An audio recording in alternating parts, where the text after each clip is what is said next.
Entonces hice un ejercicio en mi apartamento de enlistar temas. Cuando yo enlisto los temas, yo dije, uy, no, pero escribir sobre todos esos temas quedaría un ladrillo.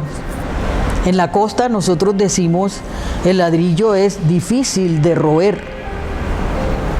Hay que fraccionarlo. Ok. Entonces separé. Entonces dije, bueno, ok, voy a tratar estos temas bajo la campana de Gauss. Los organicé de tal suerte que ellos fueran subiendo en intensidad.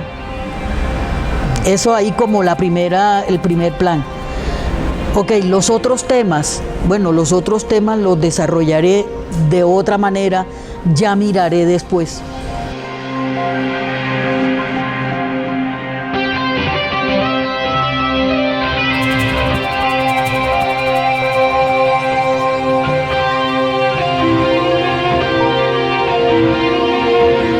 Cordial saludo. Bienvenidos a la tertulia Cueva de Letras, un espacio de la Secretaría de Cultura de Pereira y la Biblioteca Municipal Ramón Correa Mejía, donde nos encontramos. Tengo el honor y el agrado de presentar con esta tarde, esta noche, en este momento, a C. Nagles, una gran autora y una gran escritora de la región que viene a compartirnos un poco de su obra y un poco de su vida. Cecilia, bienvenida. Gracias, Andrés. Gracias a Carlos, indudablemente, porque tuve el honor de conocer esta gran infraestructura a través de él. Me complace estar aquí, compartir con todos ustedes. Gracias a ustedes por invertir parte de su tiempo y acompañarme en esta tarde, que es importante, realmente. Claro que sí, este es un espacio, la tertulia Cueva de Letras, para las personas que por primera vez ven el programa. Es un espacio para visibilizar los autores y las voces de la región, que de una u otra manera, como han hecho mella y han recorrido muchos países, muchos lugares, y a veces no somos tan reconocidos en casa. Entonces es un espacio para conocer estas obras, para poder leer estas ficciones y para poder tener aquí a la autora preguntándoles acerca de sus ficciones. Por ejemplo, empecemos desde el principio, Cecilia. Sí, Andrés. ¿De dónde nace ese germen y ese amor por la literatura y por la escritura que la lleva a escribir novelas, que la lleva a escribir crónicas, que la lleva a la pintura, que la lleva a saltar de la ingeniería industrial a la literatura? ¿De dónde nace y de niña cómo fue eso? ¿Cómo pasó? Realmente yo creo que eso viene desde siempre, o sea, es como un germen que está allí, que de pronto necesitaba explotar. Desde muy pequeña mi madre me inculcó la lectura, o sea, yo siempre fui comedora de letras. Ella me afilió a Círculo de Lectores y esa fue mi primera biblioteca. Y pues el mundo me fue llevando a eso. Mi primer escrito fue un cuento que nunca lo publiqué, no conoció la luz del sol, sí recuerdo su nombre. Nací para ti. Nací para ti, que es lindísimo porque es las flores, el jardín, todas ellas se enamoran de su jardinero. Entonces, pues es bien lindo cuando ellas coquetean con el jardinero para ver quién se gana más la atención de él. Entonces, lógicamente, ahí vino una primera inquietud, y es, pues en esa época yo no sabía nada de jardines ni de rosas, entonces investigar. O sea, empecé a investigar los distintos tipos de rosas, cómo cada una son diferentes y cómo cada una le puede coquetear distinto al jardinero. Bueno, eso fue como esa primera... Pero Cecilia, ahí digamos que podemos afirmar también que rompe un tabú, ¿no? las niñas también mirando ese jardinero que también es como, puede ser un fetiche del cine, ¿no? Que se ha llevado el jardinero atractivo, que tanto hace la camisa, haciendo todo el trabajo. Sí, porque eso lo escribí teniendo yo unos 13 años, más o menos. Sí. Y bueno, romper de la ingeniería a todas las otras cosas,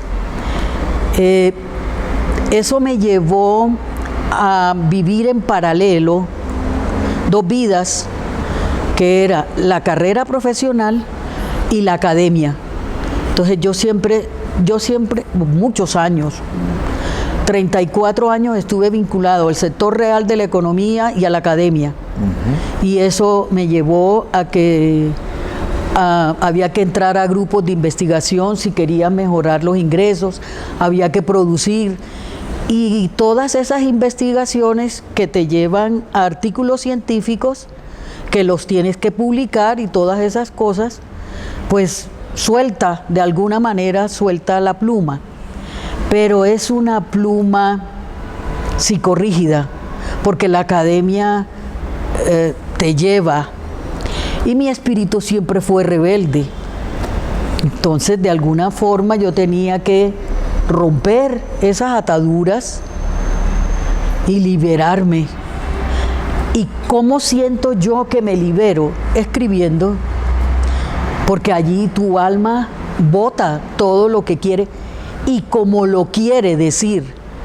La academia te conduce a que el artículo científico tiene que ser con un rigor y tú no puedes salirte del rigor. Entonces, es un poco eso. Sí, su primera publicación, ¿cómo fue ese parto?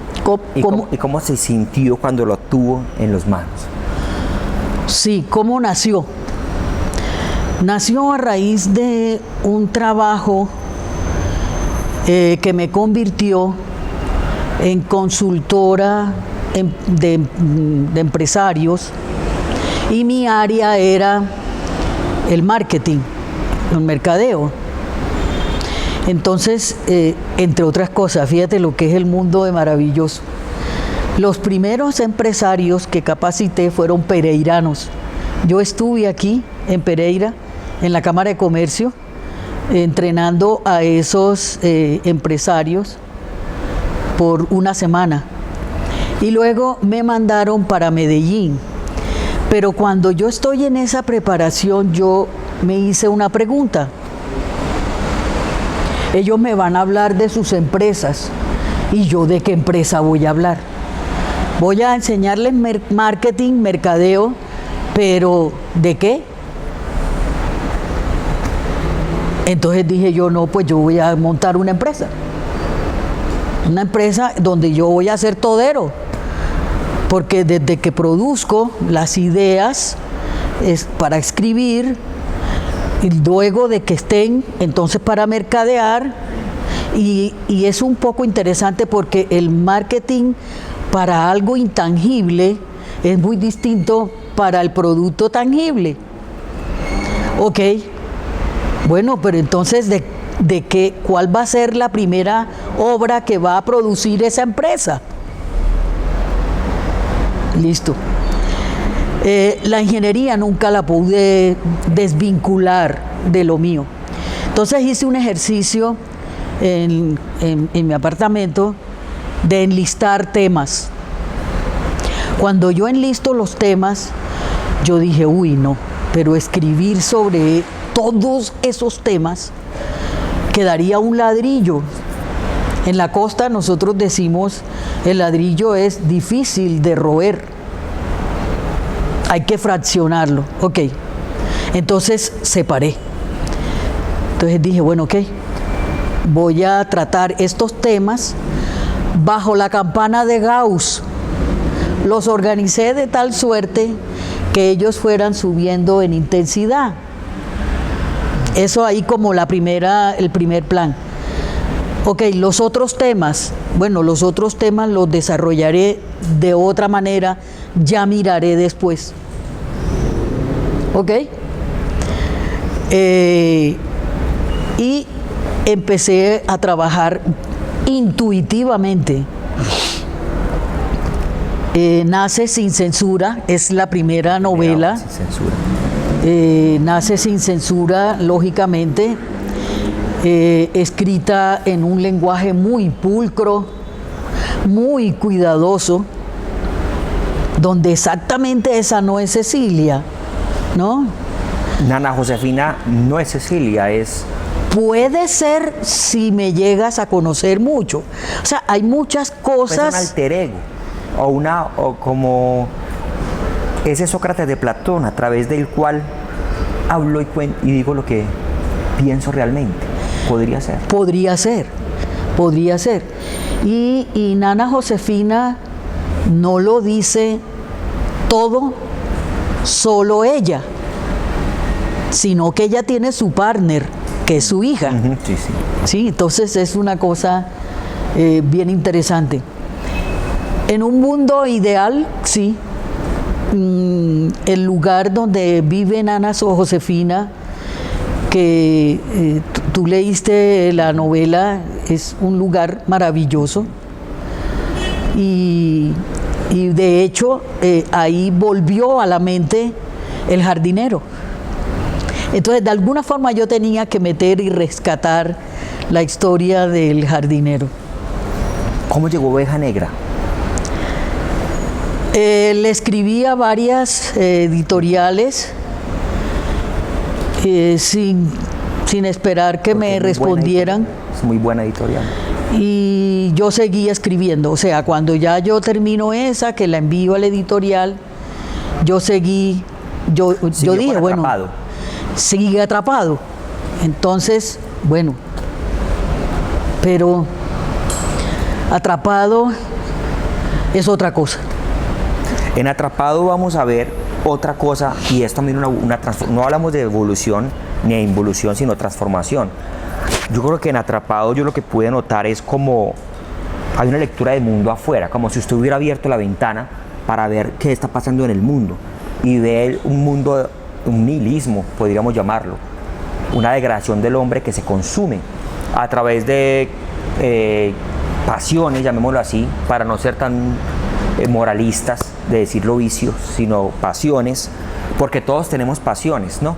Unos por el alcohol, otros por las drogas, otros por las redes sociales, otros por la ludopatía, por el juego, otros por la comida, otros por la pornografía, otros como José Fernando por los cuentos de Lovecraft. Es decir, todos tenemos pasiones, ¿cierto?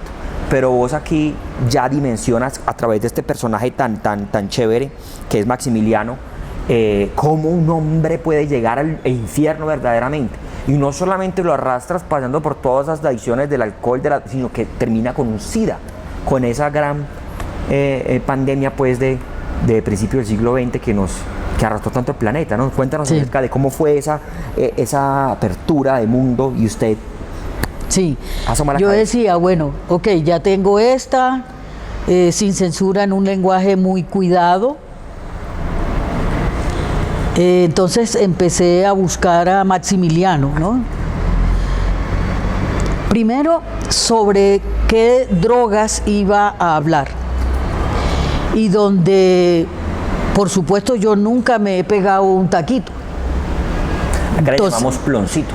Ah, ploncito, bueno, nunca. Entonces, había que investigar. Pero nunca es tarde, doña Cecilia. Bueno, pues sí.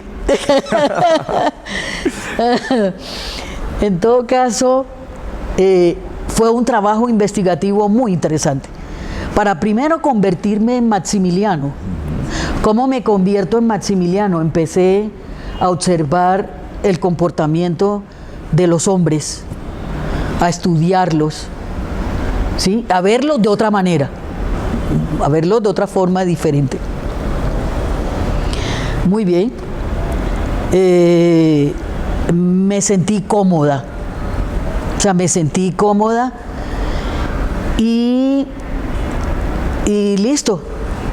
Ya sentí que había cerrado el capítulo. Inicialmente Atrapado, ese no era el nombre.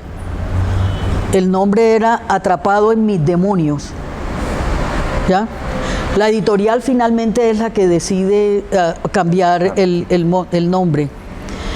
Y bueno, ya terminé esa novela, se enferma mi madre y yo debo volver a la casa de mis padres para poderlos cuidar y atender de ellos.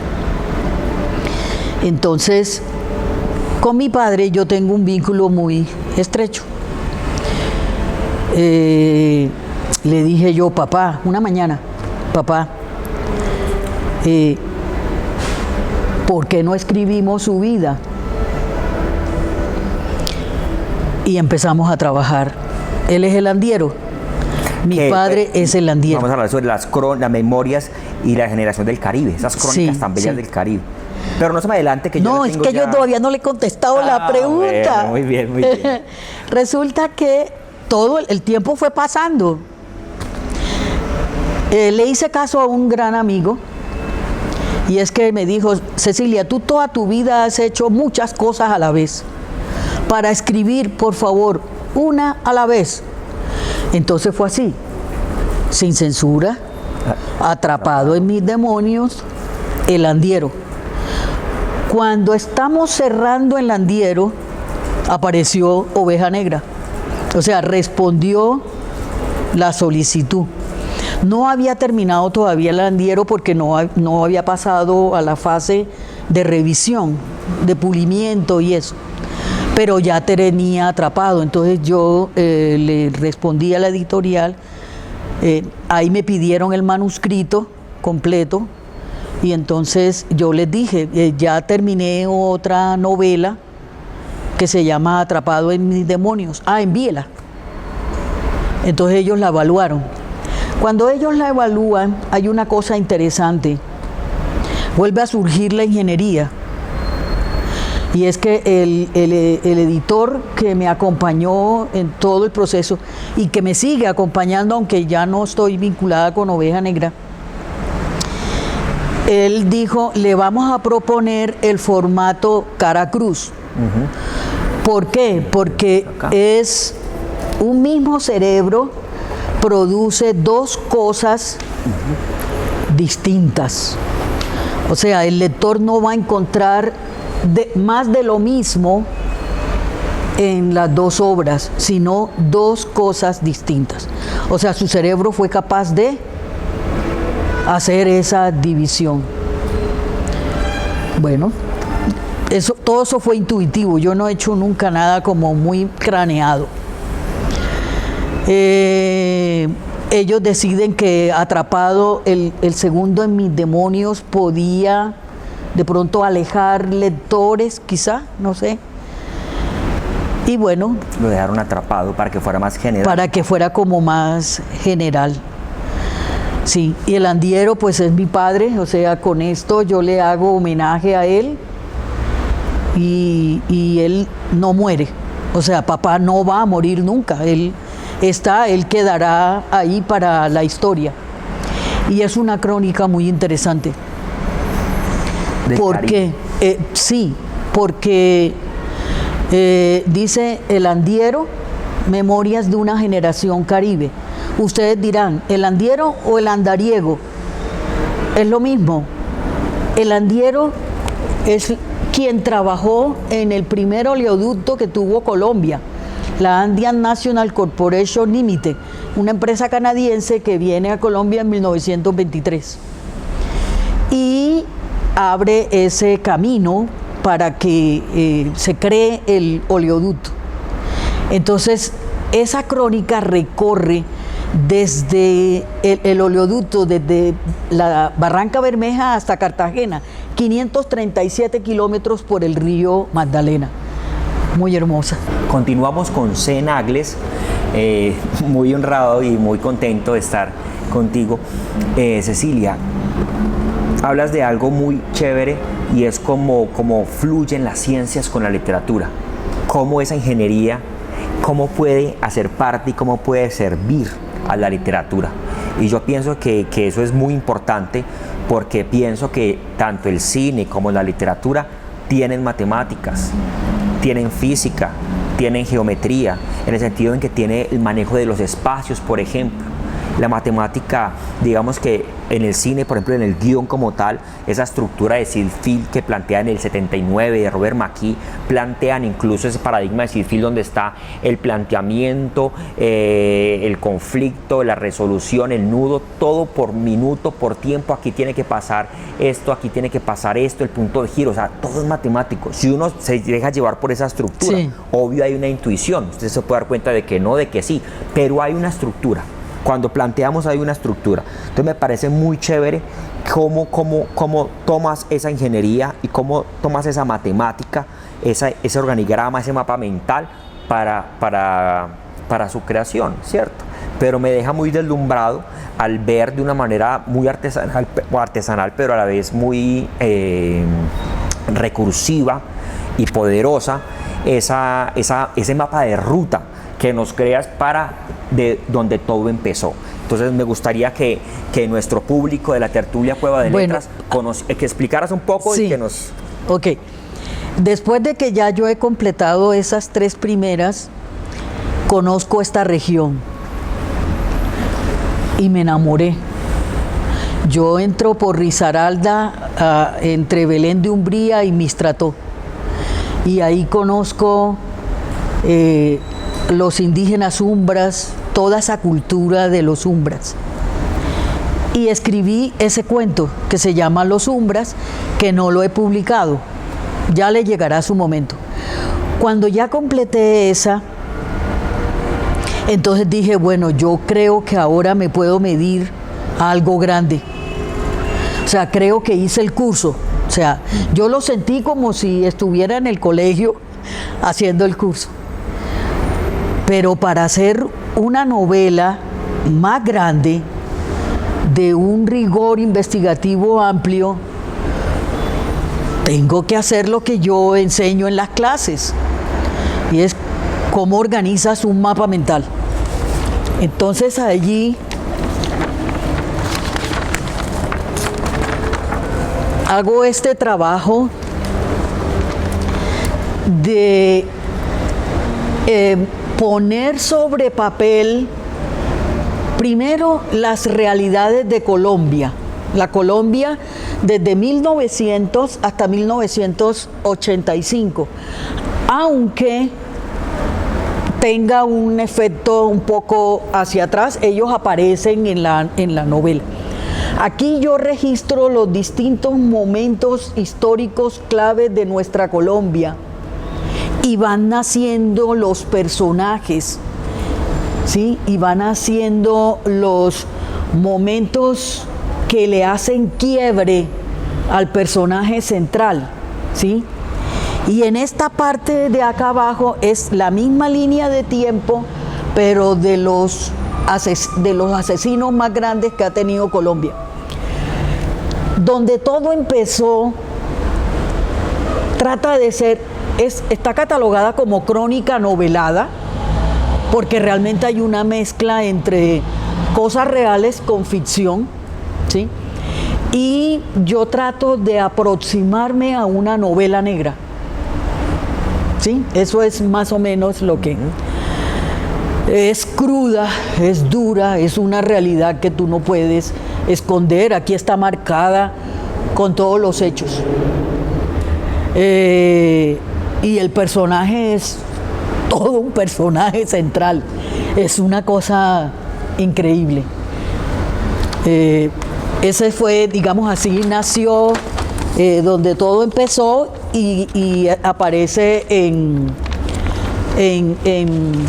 Amazon. O sea, está disponible en Amazon. Eso ahí fue Esa investigación, ¿cuánto tiempo se le llevó y cómo? Esto fue un trabajo de casi 5 años, hasta que finalmente en 2020 quedó el libro ya disponible. No le he hecho mucha fuerza porque el subtítulo creo que confunde. El subtítulo dice... ¿podría las cicatrices y el dolor atenuarse y desaparecer? Eso confunde al lector. Entonces, tengo una nueva versión que quisiera sacarla con un subtítulo que diga donde todo empezó, entre el poder y la esperanza. Y yo creo que nos resume más sobre lo que somos. Colombia siempre ha estado, o sea, digamos que los dirigentes han sido siempre detrás del poder, la guerrilla detrás del poder, el narcotráfico detrás del poder, o sea, todos los fenómenos de violencia detrás del poder. Pero no podemos perder de que existe una luz de esperanza. Y eso trato de demostrar. Genial. Bueno, y nos gustaría mucho, y me gustaría mucho que todas las personas que están conectadas, viéndonos, conociendo a esta gran autora, pudieran escuchar ese tono. Me gustaría que nos en la propia voz. Claro que sí. Denos ese placer, por favor. Sí. Y esto iría como un mensaje para la juventud. A pesar de que Sin Censura no es un libro motivacional, pero sí hay muchas cosas que la vida me ha enseñado. Yo, por ejemplo, la perseverancia sin límites es lo que debe motivarte a seguir adelante. No existen límites. No hay barrera que no pueda ser superada. Tú mismo creas tus propios límites. Eso le enseñaría yo a los chicos, a los estudiantes, que no se detengan. Y que si quieren ser libres, la mejor manera de ser libres es escribiendo. Escribiendo, así sea cuentos, los poemas divinos que escribe Alex, o sea, o poesía o canción, lo que sea, pero lo que escribas te permite ser tú. Cecilia, ¿cuál es su mejor momento para escribir? ¿Cómo se conecta con la escritura en cualquier momento, en cualquier lugar? ¿O de pronto tienes un ritual específico para la escritura? Bueno, yo primero escribo mentalmente. O sea, cuando ideo un tema, empiezo a trabajar sobre el tema, voy creando los personajes, pero recreo muchas cosas mentalmente. Hago de muchas maneras, hago mapas mentales siempre. O sea, digamos que creo capítulos dependiendo de lo que esté o vaya a escribir. Y luego, para arrancar, es la madrugada, porque no me queda otro tiempo.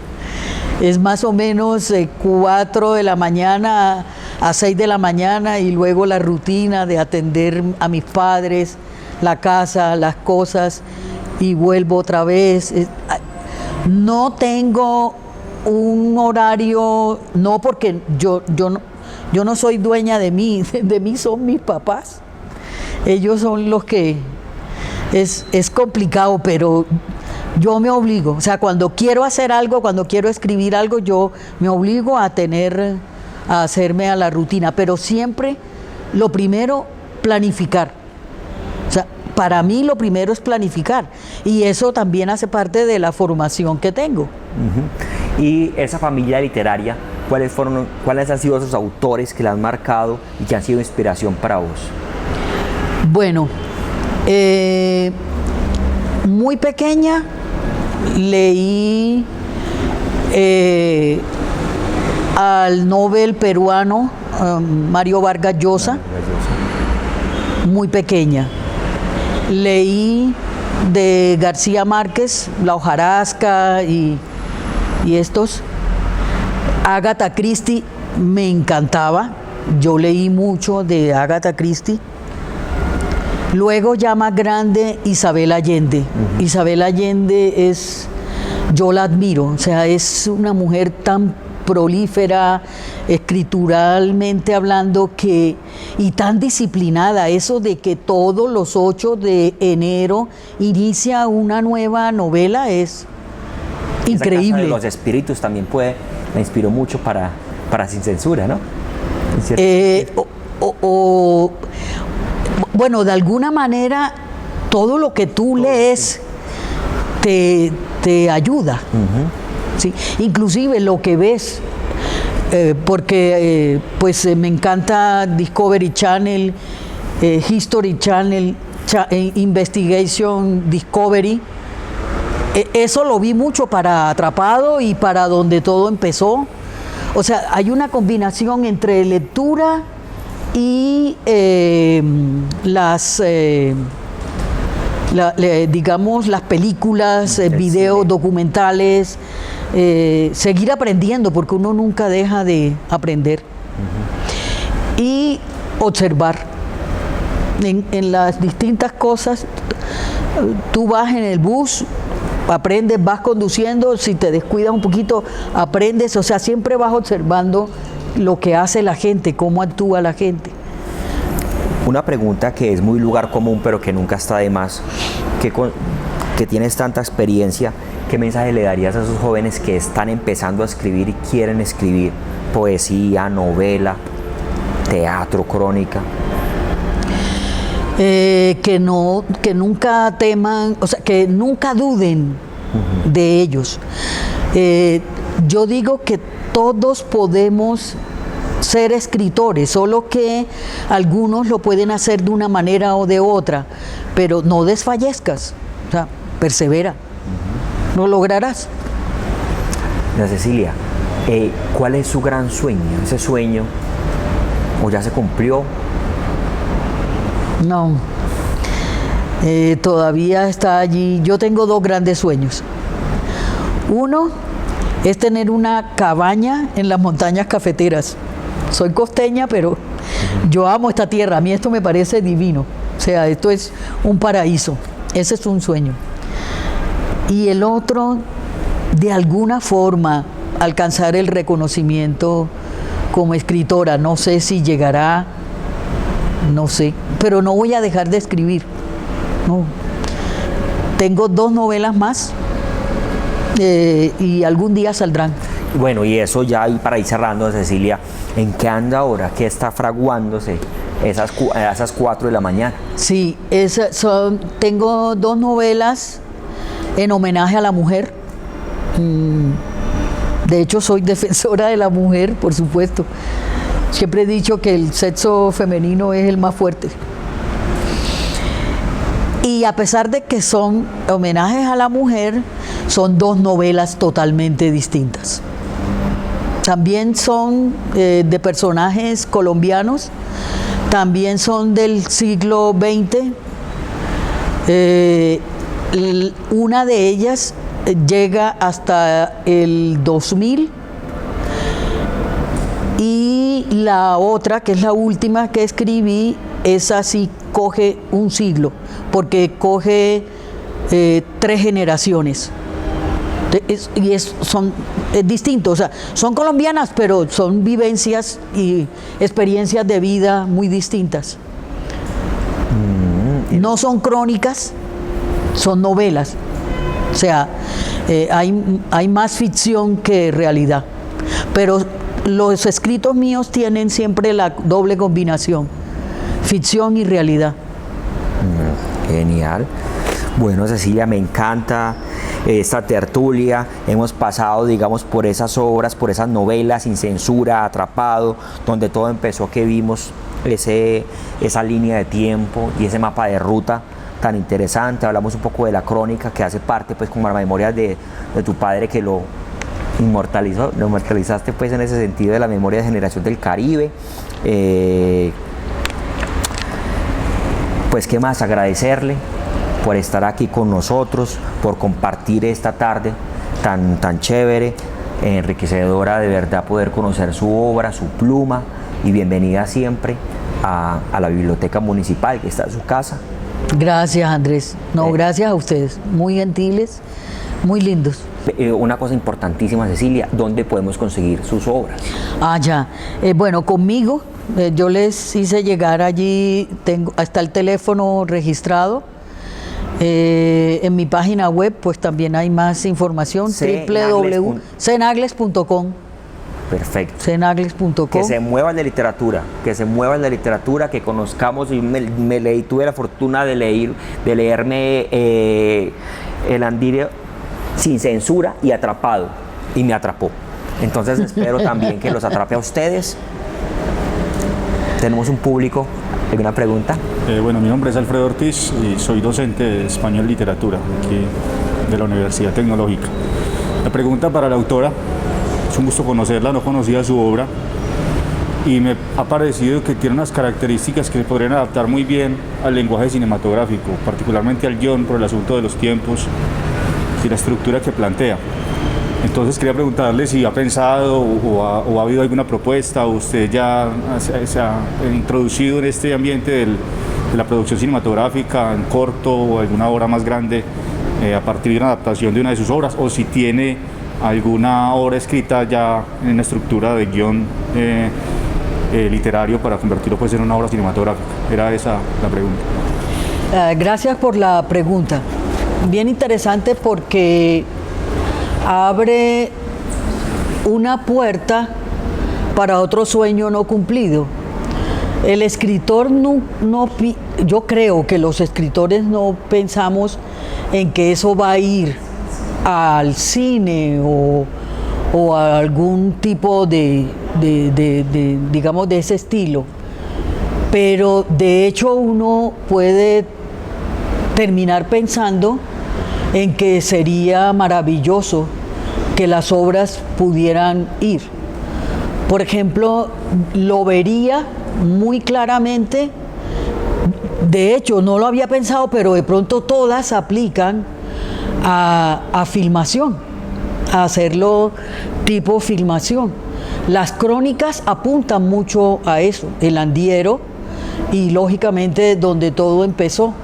Sería bien interesante, porque va corriendo el tiempo y tú puedes ir viendo cómo cambia en el tiempo. Y de hecho, Donde todo empezó, por ejemplo, cuando describe la Colombia de 1930, 1940, en el proceso investigativo yo me fui a todo eso. O sea, yo recorrí Bogotá, la Bogotá de 1930 y 1940, ¿sí? Y donde asesinan a Jorge Eliezer Gaitán. Entonces, si pudiera ser, sería maravilloso. Y por ejemplo, en El Andiero, sería hermoso poder recorrer el río Magdalena, que en El Andiero siempre lo refiero como el río grande de la Magdalena, como es su nombre, su verdadero nombre. Que todas esas poblaciones hoy están olvidadas. Sería muy hermoso. Gracias. Buenas tardes, señora escritora, ¿cómo está usted? Mira, quiero preguntar algo muy sencillo. Actualmente a la mujer se le ha abierto el campo en sus escritos o sigue siendo limitada, y en su caso ha encontrado muchas puertas abiertas, medio abiertas o casi abiertas. Doña María, muchas gracias por su pregunta, bien interesante porque aunque la mujer ha ganado mucho espacio, de pronto desde 1970 hacia acá hemos ganado espacios. Recuerdo mucho la celebración del primer año internacional de la mujer. Pero sigue habiendo mucha dificultad. De hecho, hay escritores que surgieron, se hicieron noveles, pero quienes escribieron eran sus esposas. Lo que pasa es que para ellas era muy difícil, pero el Nobel lo gana él haciendo un arreglo en su casa. Él atiende la casa para que ella escriba. De pronto hoy no tenemos que llegar a ese extremo, pero yo siento que a pesar de que hay muchos movimientos a favor de nosotras, para nosotras expresarnos sigue siendo difícil. Sigue siendo difícil. Yo he escrito en voces como mujer y en voces como hombre. ¿Sí? En Atrapado hago una mezcla en donde todo empezó. Es como si yo fuera el personaje, o sea, es un hombre. En Sin Censura es una mujer, las otras dos novelas es la mujer, y definitivamente está en nosotras también en no desfallecer, persistir. Ya nos llegará, ya tendremos la primera mujer presidente de Colombia en algún momento. Pero sí, indudablemente nos toca duro. Bien, Cecilia, muchas gracias. Muy enriquecedor haberla tenido esta tarde con nosotros, con la biblioteca, con la Secretaría de Cultura de Pereira, que es su casa. Gracias. Siempre aquí va a tener las puertas abiertas para nuevas publicaciones, lanzamientos. Nos pareció maravilloso, me pareció maravilloso ese ejemplo, sobre todo de rigor, de compromiso. Darnos cuenta de que a veces el arte de la escritura es un arte que tiene pasión, que tiene vehemencia, pero también es un arte que exige demasiado tiempo, que exige demasiadas horas, que exige demasiada cabeza, demasiada esa rigurosidad, esa matemática, esas líneas, esa búsqueda, esa investigación. Todo eso lo hace demasiado poderoso. Muchas gracias por este espacio, por darnos la posibilidad de conocer sus hijos, su obra, y espero que se haya sentido bien. Gracias, Andrés, muy gentil, muy amable. Gracias a ustedes por haberme acompañado, muy lindos todos. Bueno, esto ha sido todo por hoy. Muchas gracias por hacer parte y por ser ese público de la tertulia Cueva de Letras, un espacio para visibilizar la obra de los gestores y no solo escritores, también pintores, artistas, gráficos, músicos, actores de teatro, las personas que de una u otra manera hacen cultura y hacen memoria en nuestra región y en nuestro país. Los acompañó Andrés Galeano, promotor de lectura de la Biblioteca Municipal Ramón Correa Mejía, y nos vemos en una próxima oportunidad.